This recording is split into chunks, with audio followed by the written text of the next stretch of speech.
Lights they flicker and the candles glitter like you're in a thriller. Heart goes pound, pound, pound. Ghostly figures, they can get so bitter. Show you want to enter, you can turn back now. You don't know where I've been. What's going on inside? Where the monsters like to come alive, come alive. Do you really wanna know me? I'm really not that cozy. It's up to you, so you decide, you decide. Would you love me at my worst till the coffin's in the dirt? Try to break me like a curse, you know that will never work. I'm a little bit absurd, I like dancing on the verge. Anyone can love a pretty little mansion, but could you love a haunted, haunted house? Hello, everybody. Welcome. Actually, I don't even know if my bot kicked in or not. We'll have to see. Oh, well, I guess nothing like the best is just go ahead and get started. Go ahead and tell everybody what your channel's about and everything. And yeah, absolutely. So, well, first, my name is Matt. I go by Paranormal Consultant. Then apparently my camera decided to move. Okay. I love it's a ghost. Now it's my feet. I told you backstage. I got crap everywhere now. I haven't been down here in about a week, and apparently there's something under my desk too. But yeah, my Facebook, my YouTube is just Paranormal Consultant. You can see this guy has the logo, and I'm on TikTok, Instagram, all over. And I run a show called the Paraverse Podcast. How long you been doing the podcast? The podcast I'm working on, this will be the start of my 4th year. Oh, wow. Yeah, I started off just basically a couple of how-to videos. And it was just, stupid little things, just going out and doing just paranormal 101 type stuff. I've been in the field for 18 years, so I just wanted to do something little something to help new people out. And then ran into one of my good buddies, and I consider him a brother. His name's Scott. He said, "Hey, I just ran into you. I saw what you're doing. I really like it. You have something here. You should make it into a podcast." And one thing led to another, and here we are. And I noticed on your channel that you also do lives as well. Yep. I that's the Paraverse podcast. I've had a couple of shows, and I've just kind of revisioned it and redid a bunch of different things. And I started the Paraverse a couple months back, and basically just left it open to everybody and anybody like what you're doing, whether you're in the paranormal field or not. And I've had a lot of fun with it. And okay, well, has appeared. Must be the bot coming in. Okay, I was like, okay, this is cool. That threw me off. Sir, I forgot to turn that part off, but certain member, if you're a member of the channel, that you can have custom sounds. And whenever the bot comes in, it introduces yourself. And I usually turn it off on interviews. I forgot this time. It's good, brother. I like it. It threw me off. Oh, that was funny. But yeah, and like I said, I've had a bunch of different things. They've all been basically my lives. I love interacting with the audience. I love, the community, because, like we were saying backstage, there's no script to this. So yeah, the audience really makes the show. I mean, obviously your guests, do their best too, which I've had some guests that are really, really good. And then just some that's like, so, tell me about a, paranormal, what's your favorite paranormal location? I don't know. Yeah. Come on, dude, give me something. but the audience really keeps it going, and so I really don't do much recording of anything, unless it's for like an event or something like that. I really don't record. Yeah. So other than the YouTube thing and stuff, what's your experience in the paranormal stuff? Well, I think with a lot of people, it really stemmed from the shows. When I was 16, I had an experience. Short version, I had an '87 Chevy Caprice and saw a female in the middle of the road, slammed on the brakes. She went through my vehicle. I jumped out of the car and I said, "Ma'am, are you okay?" And as I realized and processed what was going on, she turned, looked at me, and disappeared. And I was just like, "Nope." Jumped in my car, took off. Then a couple of years later, when I was in the Navy, some buddies of mine, they all wanted to go out to this haunted location, and I had some liquid courage in me, and I was like, "Yeah, let's go." And I had an experience, and basically just saw like a black shadow figure, or a black mass, as some of us call it. And I was like, "Holy crap, this stuff's real!" And I was hooked. So started going from the more watching these shows for entertainment to the more student mentality, and I started listening very carefully on how they were asking questions, what kind of equipment they were using, just everything. And started a team up out in San Diego. Had a lot of fun with that. Was out almost every night investigating for about 3-4 years. And the one thing led to another, and 18 years later, this is what came up of it. Moved back home to Pennsylvania, had a team here, shut that one down because of some things were going on. And my wife and I, we just kind of just stopped. We're like, "Okay, we're done. We're done with this whole team thing." And I said to her a couple months after, I said, "You know what? I really still want to be in the field. I still really want to help people out. I want to, be there for teams and families, but I just don't know how to do it." And she said, "What, like a consultant?" So I was like, "A paranormal consultant." I was like, "I love that. That has a nice ring to it." And here we go. Yeah. I've actually, like I've been in a couple groups, and they seem fine once you get in there, and then pretty soon it gets, every place you go into, they have an experience. Yeah. I mean, there's teams out there and people out there that want to be the next big thing. And they don't have that right mentality. They want the money, they want the fame, they want the TV show. They forget why they're actually in this field. And a lot of us who do it for investigations for clients like families and businesses, we're there to help. We're there to help them, help these families out, and help the spirits out. Try to figure out what is actually going on, or debunk some things. They might be freaking out over a busted water pipe or whatever, and they don't think about it. They don't think about the repercussions that come of that. And those people are, they make it like Redding Fright said about the money, and it's not. That's not the thing. It's not what it should be about. It should be about helping, and that's one reason why I got out of the team setting. There's a place not too far from here. I've told the story and everything before, but everybody's heard something in there, and they could hear, vibrations and this and that, and which me falling through the floor of the place and then kind of helped. But I found out where they were hearing noises from was because there was a beehive in the wall. Yeah.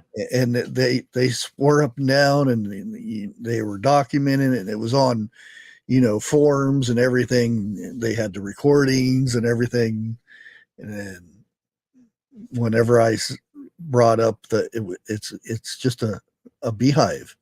No, we've got the EMP to prove it, and all kinds of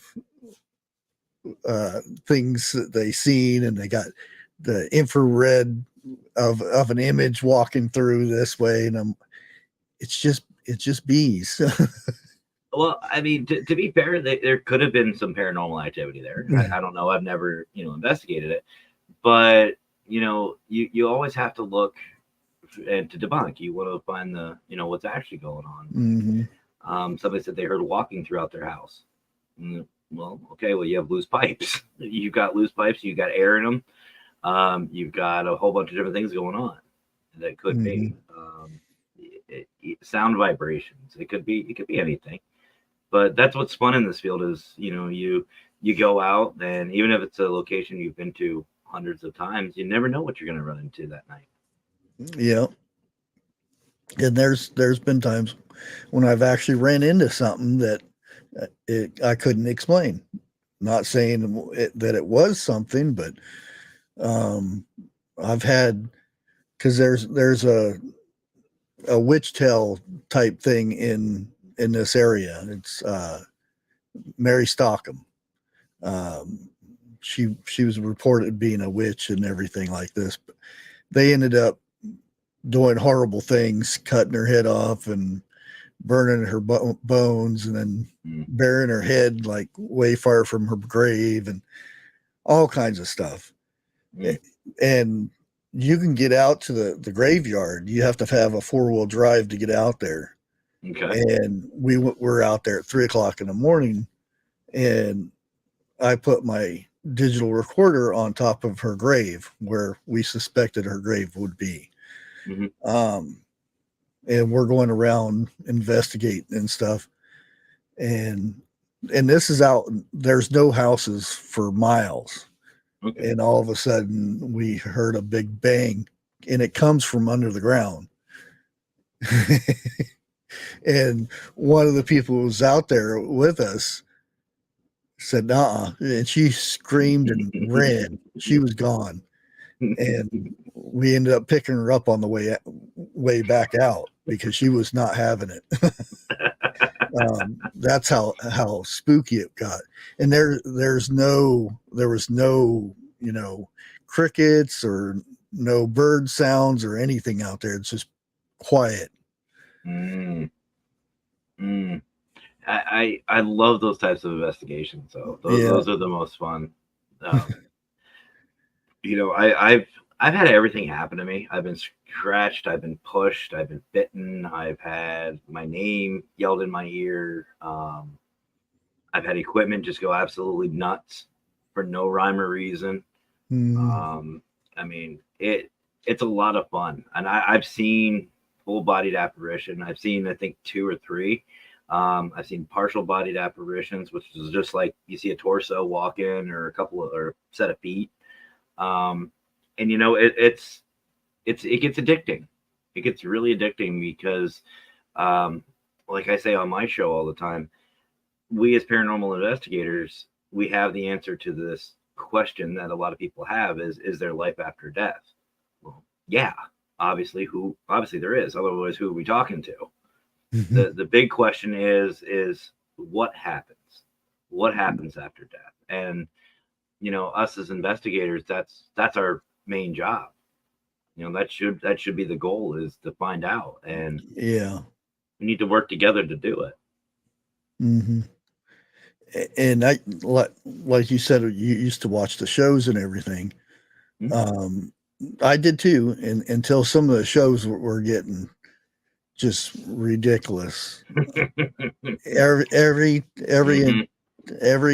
show, every time they go to a new location, they have some kind of an experience, or getting hit or whatever.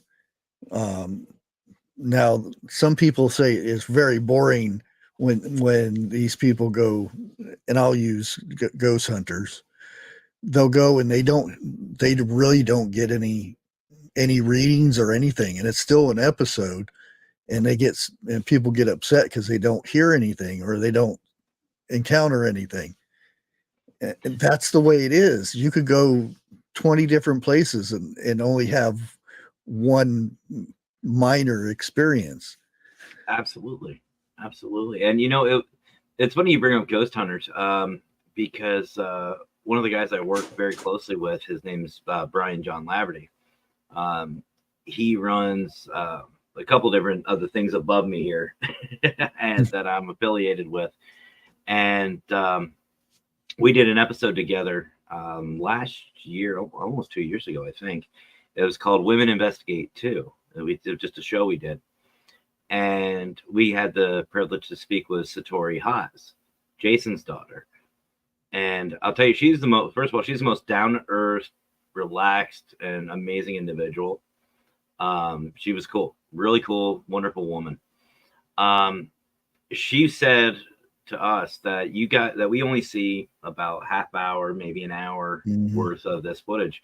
But what we don't see is they're out at these locations for a week, or sometimes even longer. Oh yeah. So you're taking, and I mean, even at a 8-hour investigation, you're looking at least 24 hours for one camera. If it's rolling continuously, it's a lot of footage. So it's really a lot to go over, and then they're doing it for a week. So, but I mean, I'm sure as well as anybody. Sometimes you go out and all heck breaks loose. It's just active, and then other times you're just out there talking to yourself. You're in the dark talking to yourself. It's like even fishing. At the same place. Yeah, it's one time we're talking about fishing. Yeah. And I know Chris and Amy, when the show was booming, when it first came out, they used to do live streams in their rooms, the motel rooms, when they were headed to the next place. Okay. And I got to know them because they didn't know anything about live streaming. So they had people coming in that were not very nice to females. I'll put it that way. And makes sense. They needed help get rid of those. So I helped mod their channel for a while. But the one thing that I always got a kick out of them is that one of the things that they complain about is because when they're going through and doing an investigation and stuff, the cameraman is always panned down to their butts. And they said, why don't you do this to the guys?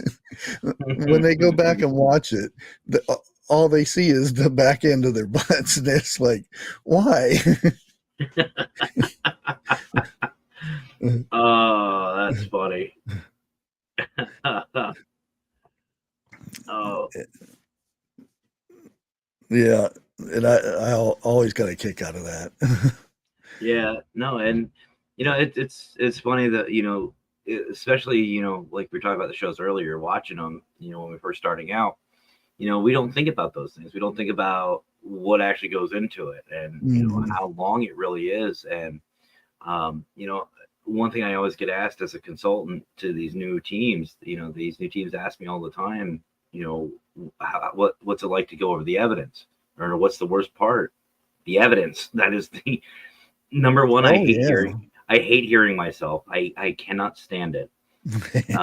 I have no idea how my watchers and my viewers listen to me. I really don't. But I don't know about anybody else, but I go over my evidence 3 times. And, like I said, for an 8-hour video, that's 24 hours worth of video I have to watch, because I'm watching it 3 times. And then you got 8 different cameras. Those 8 days right there. It's over a week. Or the video or digital recorders and stuff. You have to sit there with the headphones on and listen to it over and over again. Yep. And then if you have multiple people and you're the only one doing it, you have to listen to everybody's. Mm-hmm.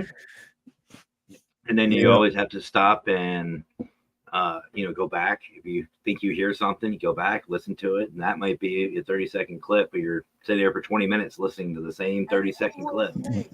America, great again. Thank you, Green Stalker, for subscribing. Well, that's cool. That is really cool. Mine doesn't have that. It's my bot does it for me. I gotta find one of these bots. This is cool.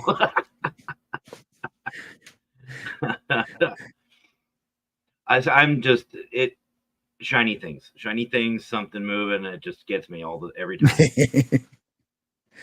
That is cool. Yeah, and like you said, you had cameras. When I did it, we only had the one camera, the Sony night vision one. Okay, yeah. And this before digital. It was the little cassette thing. Mm-hmm. And then you had to hook it up to the VCR or to the TV, and had to rewind it and sit there in front of that TV the whole time looking. Oh, what was that? And then you have to rewind and watch it again. I don't see it. And everybody else would look at it and I don't see it either.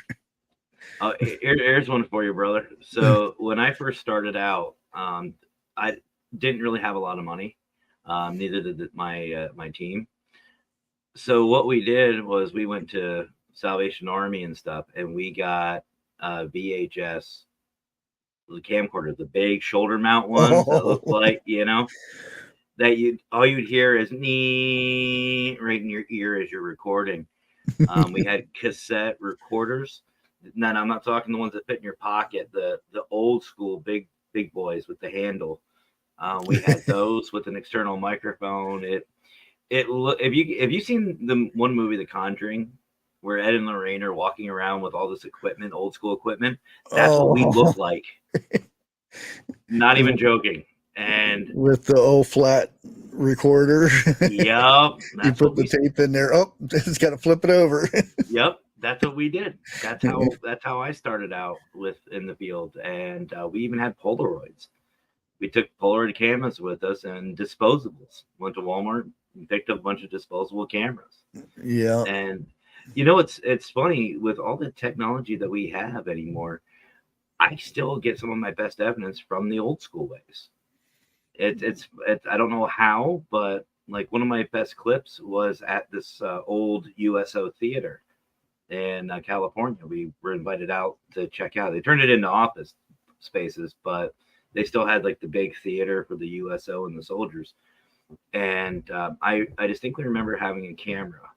Now, imagine this: we jerry-rigged a security system with the little cameras, updated ones. The DVR system was hooked into the VCR. That's how we recorded. Yeah, that was fun. But we had this one that was right on top of the balcony facing the whole stage, and then we had a green laser grid all over it. And during the investigation, one part of my team went down behind backstage. They went up on stage, went to the right, and went behind. Well, a couple minutes later, we got a call over the radio that they were hearing something. So I, as a founder, I never really investigated with the team. I just let them investigate, and I made myself available to help out where needed. But they called me over the radio, and they said, "Hey, can you come help us out?" And I said, "Yeah." So I went. You see me wander my big butt downstage and get up there and go in the back. And just after, there was something that hit the lasers, that distorted the lasers, and it came out about halfway, stopped, came back a little bit, and then went all the way across. Now, when we reviewed it, we were looking at it. This thing was at least 8 to 9 feet tall. Oh, wow. And it was definitely on stage because you could see it, the laser points on stage and on the backdrop moving on the curtain. You could see it moving back and forth where the distortion was, and nothing else. I like them lasers. Oh, they're cool, but they are really trippy at night. You turn, I mean, they look cool when the lights are on by themselves if they're strong enough, but once you turn that off, that there's nothing like it. It's weird. It is so weird. Yeah, I've seen a few of those videos where you can see something, and it's not mistakable. You can see something walk across those grids.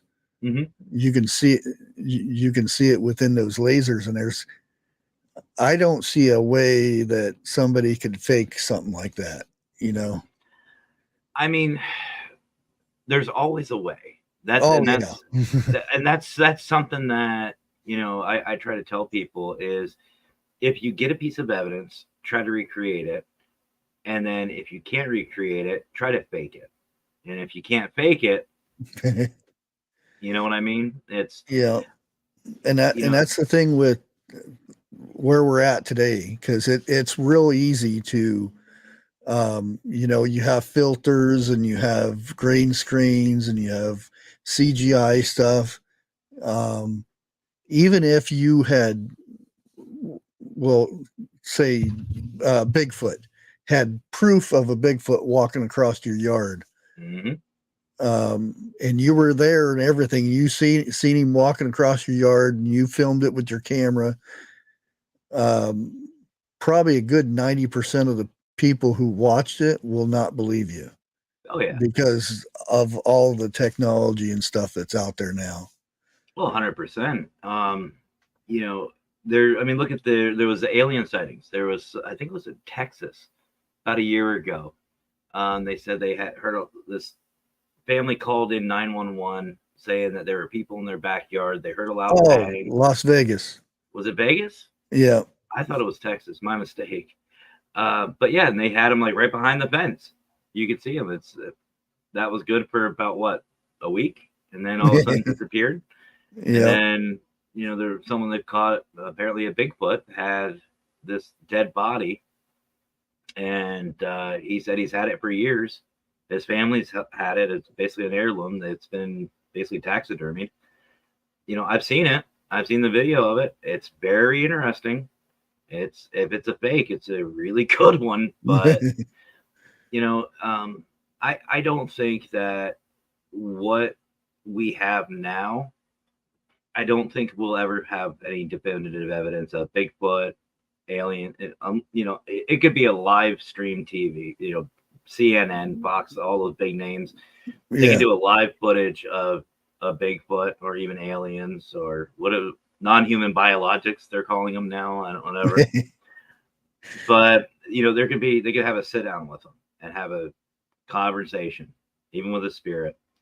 There's still going to be people who will hate it, and you know what? That's fine. That's fine. But we're too far from that, from 100% agreement. Oh yeah, it's the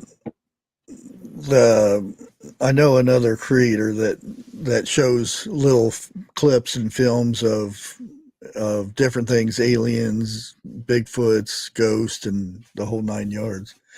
And he says, I'm not saying this is real or not, just whatever your opinion is. And he'll play it and he'll say, well, my opinion is it looks like a fake because, this or that or whatever.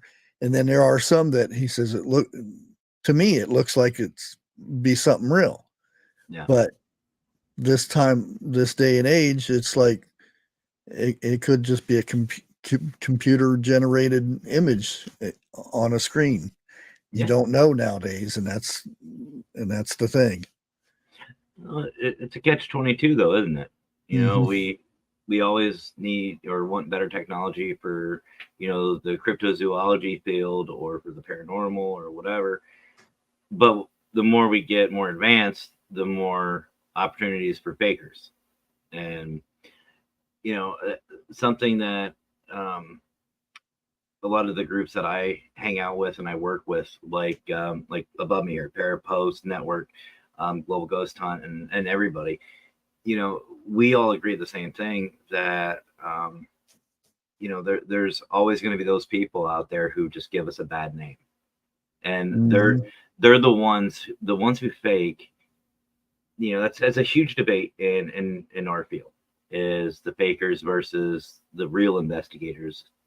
You know, me personally, like the shows, I don't care if they fake it. If they fake it, because, you know, like on the shows, if they fake it, they have to have the ratings. I get it. My problem lies is these people who are faking it don't put up a disclaimer. You need to have something in, or before, after, during the show, that says for entertainment purposes only, or modified footage. You know, something to show that it is actually fake, and it's just for entertainment. You know, because the ones who actually are legit about the paranormal field or the cryptozoology field or whatever, it gives us a bad name. It would just be like, you know, fishing. That's like hooking up the fish before you turn the camera on the, you know, big fish and pretend you caught it. You know, you bring, you know, most people know you're not going to catch a great white or a big shark in a river. That ain't going to happen. You know what I mean? Yeah. So it's the same principle. I mean, and that's probably why I don't tend to get back into it. I would love to do the investigating part, but I probably wouldn't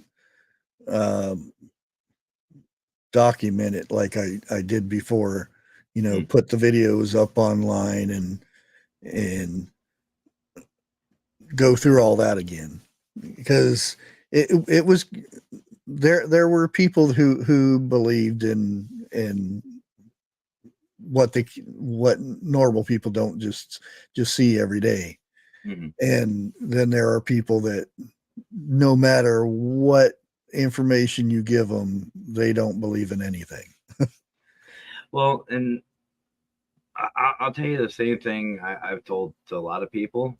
Just, if you want to do it, just do it. Who cares? You know, like even my shows, I do what I do because I love doing it. I enjoy doing it.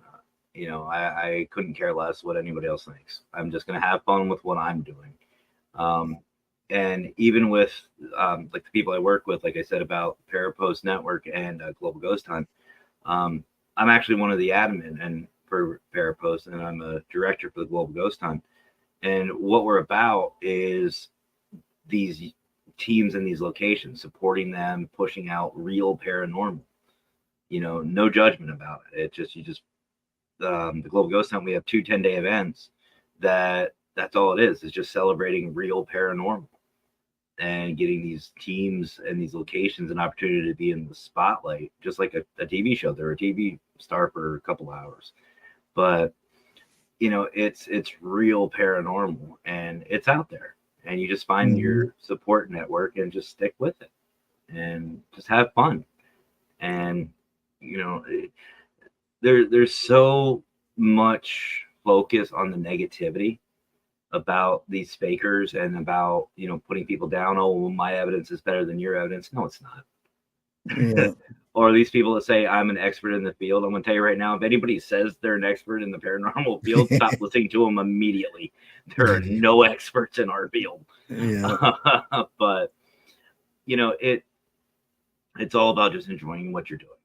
Just go out, have fun. If you have a passion for it, go out, do it. It's like, I love fishing. I told you, so I'm going to use the fishing. It's like if, you know, you're out fishing and one of your buddies says that he caught a bigger fish than you, and you just say, okay, I'm done.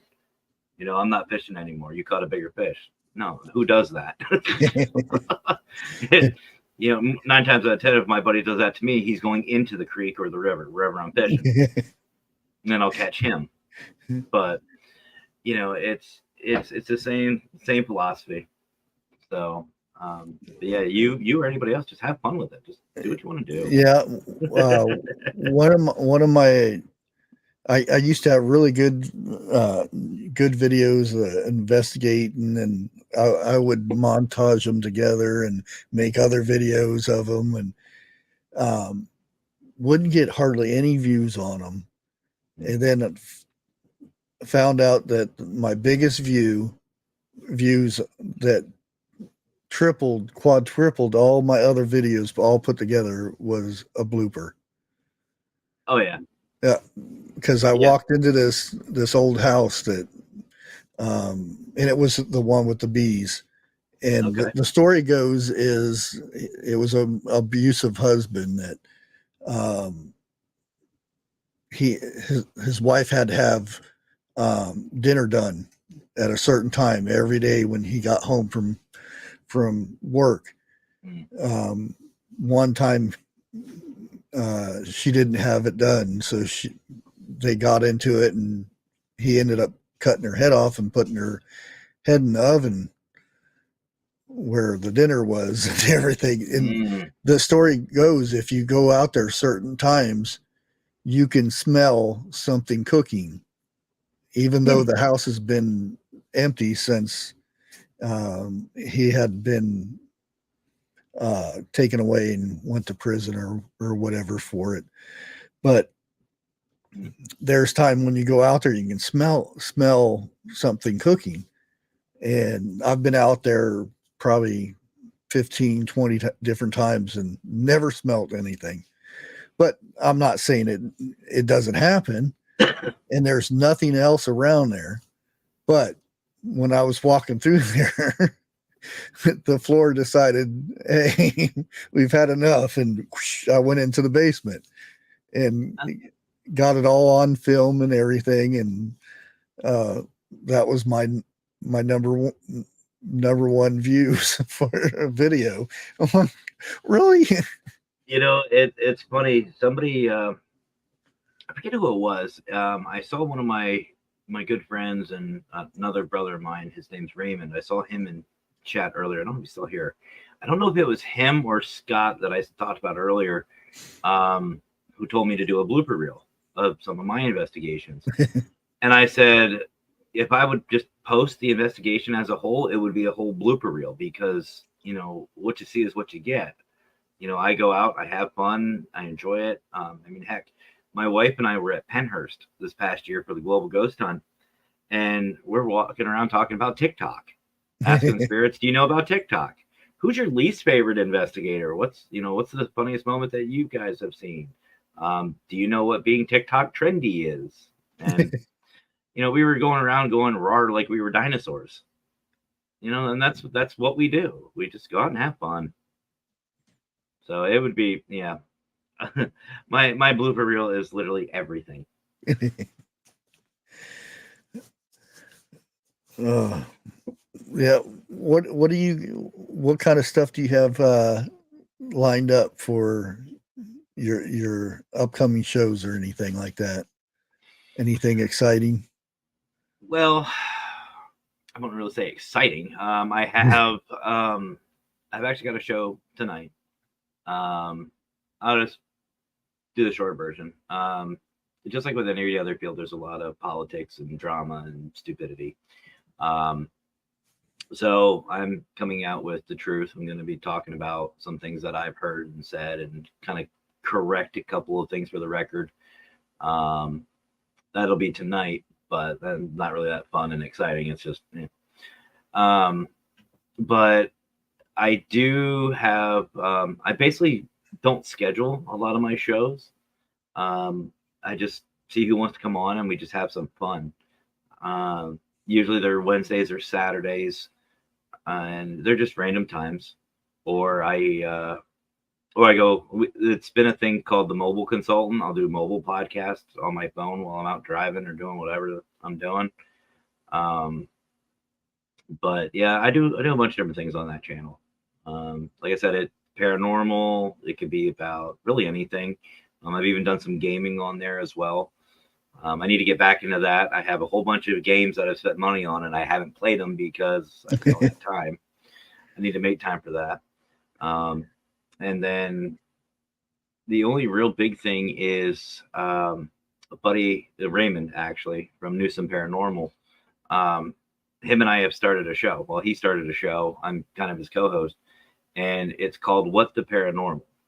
It's, I don't know. Have you seen Whose Line Is It Anyway, right? The show? The TV show? they do a skit called "Scenes from a Hat" that just has a bunch of random crap. They little prompts. Him and I started that show, and it's been a lot of fun. It's gotten pretty good feedback, so we're definitely going to continue that as far as I'm aware.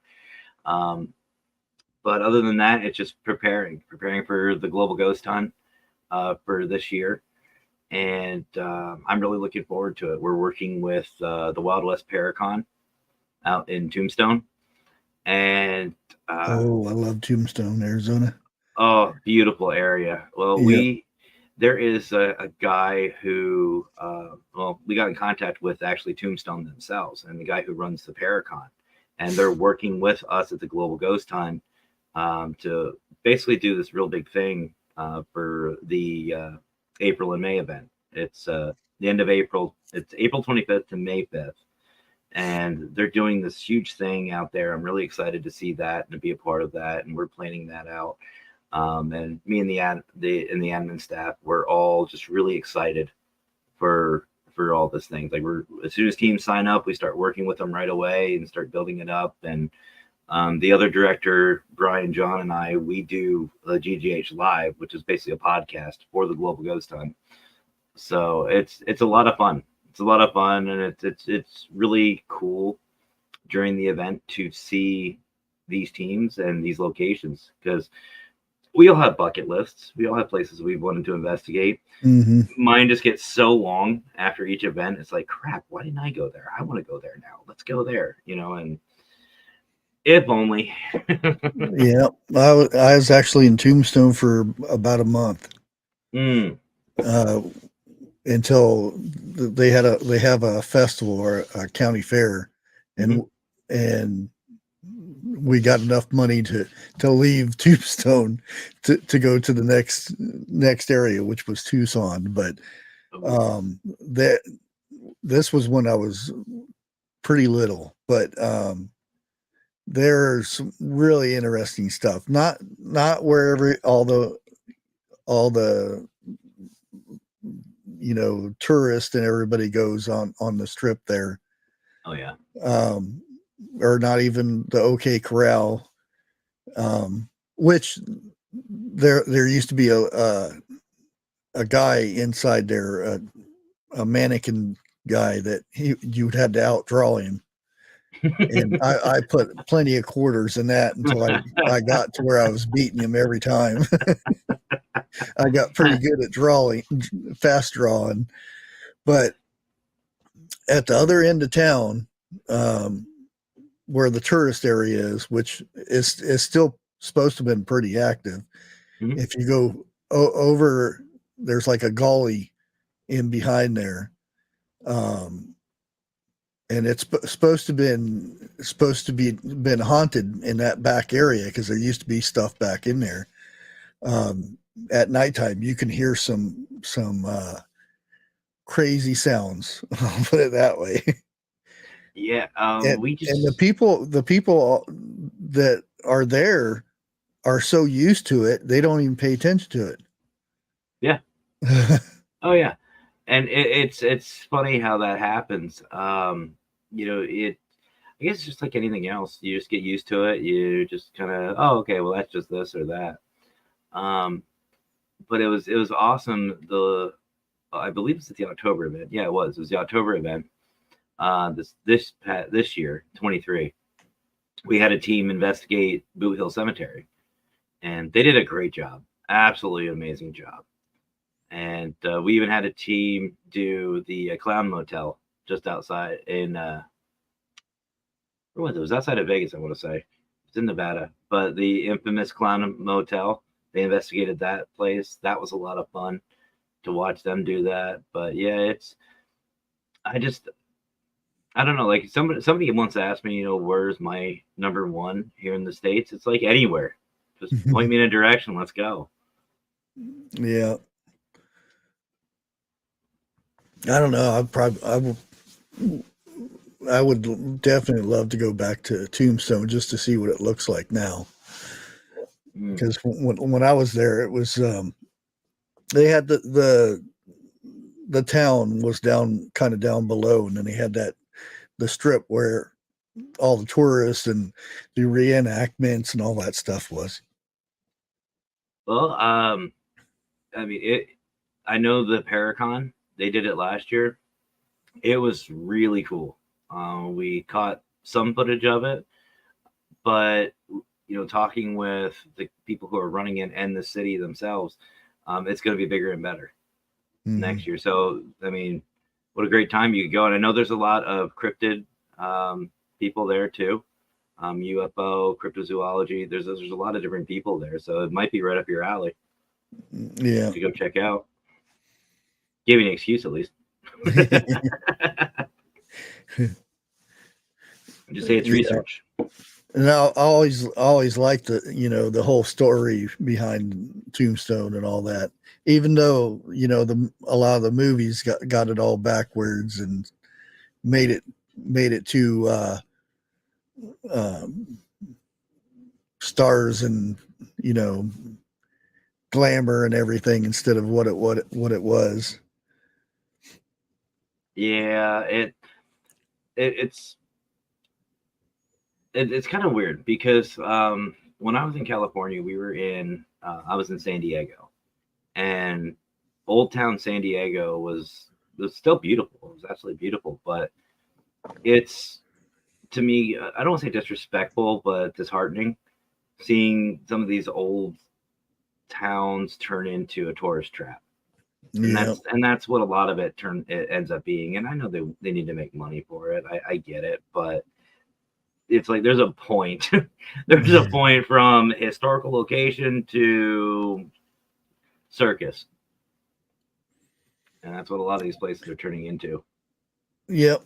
And the place right next to me over here in Coshocton is Roscoe.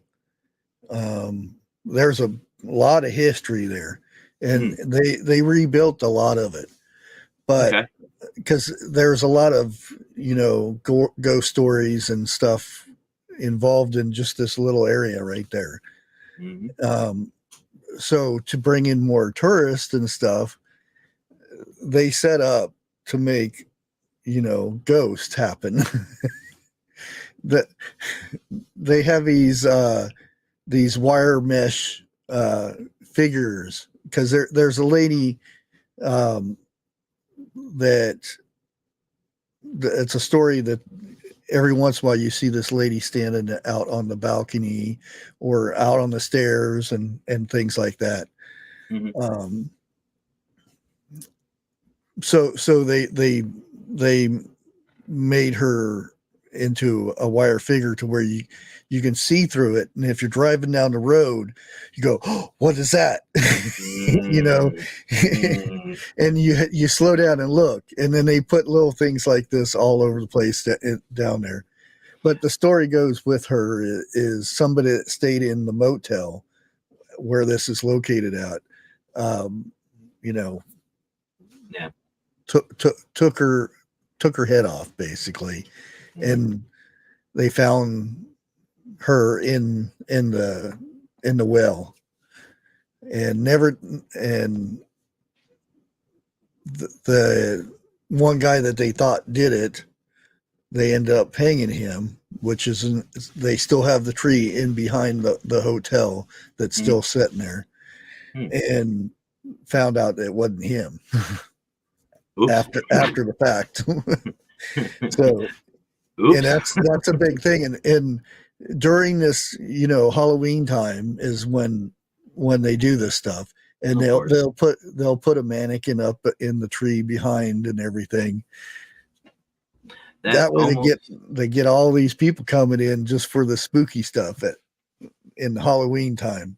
Yeah, and I have to say I'm glad Gettysburg doesn't do stuff like that. Like, they do the reenactments, but they don't take it to that extreme.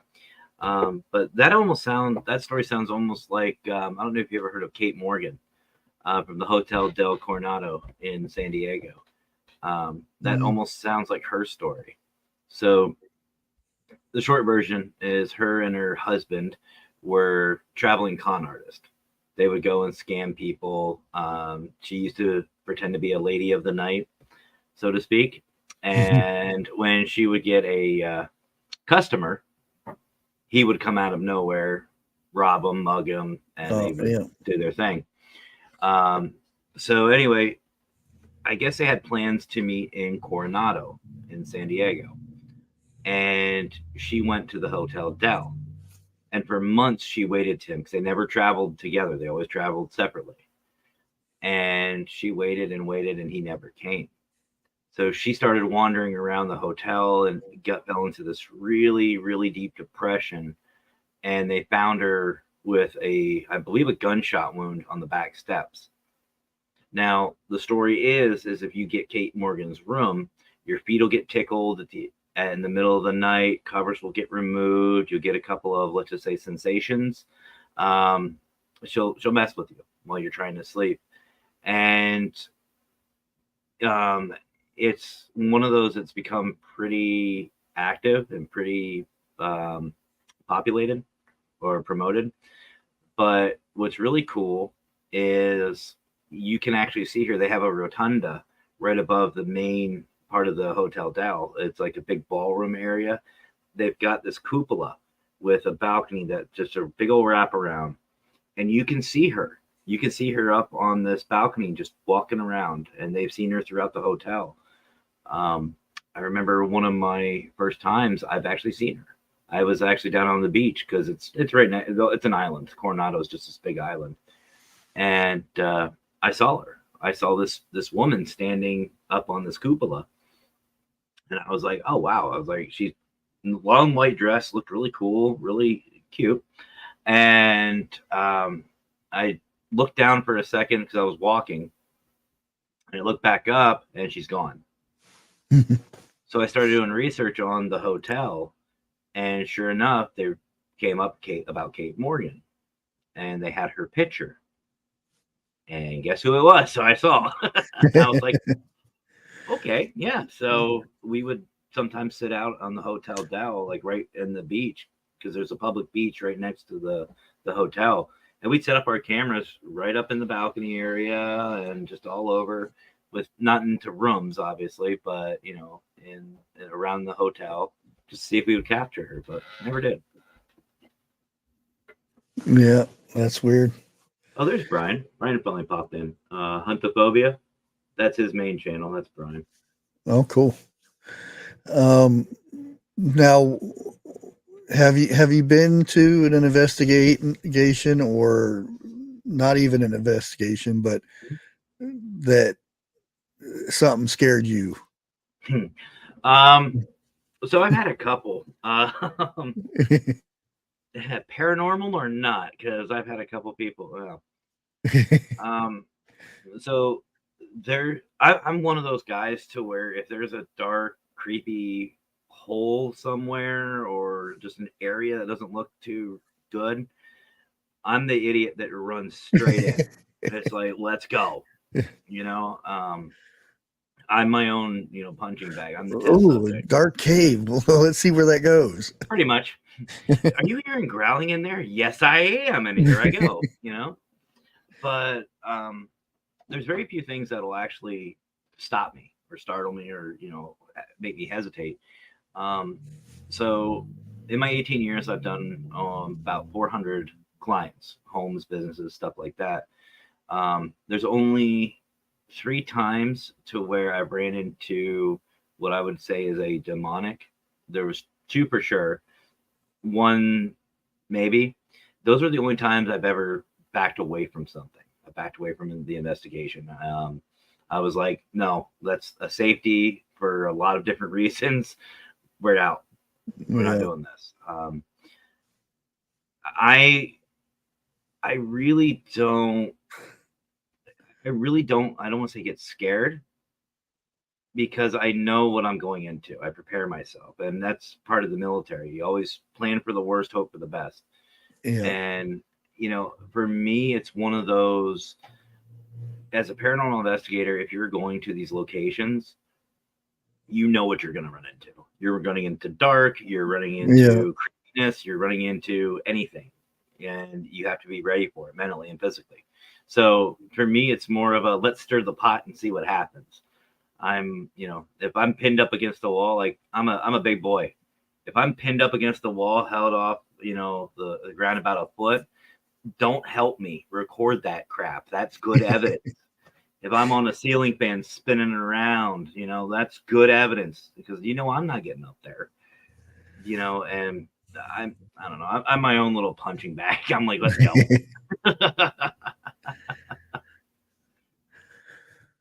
Okay, we're at the end of the show, so I'm going to go ahead and leave it up to you. Is there anything you want to tell everybody to come check you out or anything that you'd want to say? Well, like I said in the beginning, you can check me out on Paranormal Consultant on Facebook, YouTube, pretty much any social media site. But you can also see my show and a lot of many great shows over at Parapost Network Central on Facebook. And of course, with Brian in the room, I would be remiss and probably beaten senseless. No, I'm joking. If I didn't mention the Global Ghost Hunt again, you can check out a lot of amazing teams and just basically celebrate with us, celebrate these locations and these teams. And, everything that we do is all real paranormal. It's not the shows. It's not scripted. It's not edited. It's real paranormal. So if you're into something like that, check it out. Okay, and I went ahead and put your link down there below. And thank you. You said that you're going to be live tonight too. Yeah, I'm going to be doing a little thing. Okay. And I'm just going to say, if anybody watches any of my shows, I'm going to pre-apologize because it goes 7 different ways. But I want to thank you for inviting me on, and I think we should thank StreamYard too for how he hooked up. That's how I found him on StreamYard. It popped up, said you have they give you a list of people that they think that would be a good interview or whatever, and he was on the top of the thing, and I said, okay, I'll give it a try and see what he says. Yeah. If anybody is interested or has a show, StreamYard has this thing. It's called Collab, and basically that's exactly what we're talking about. You get to collab with different people, and it's really cool. I'm excited, but I really do appreciate you, brother, inviting me on. Oh yeah, my I'll pleasure. get you on mine. Thanks for coming up and telling people about your channel and whatnot. Hey, I appreciate it, and have to get you on. Oh yeah, have to get you on mine.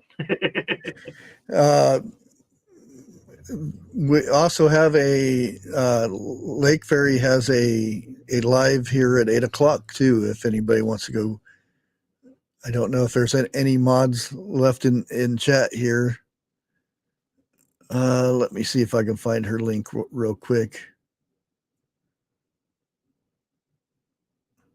I should have had this already done. Oh.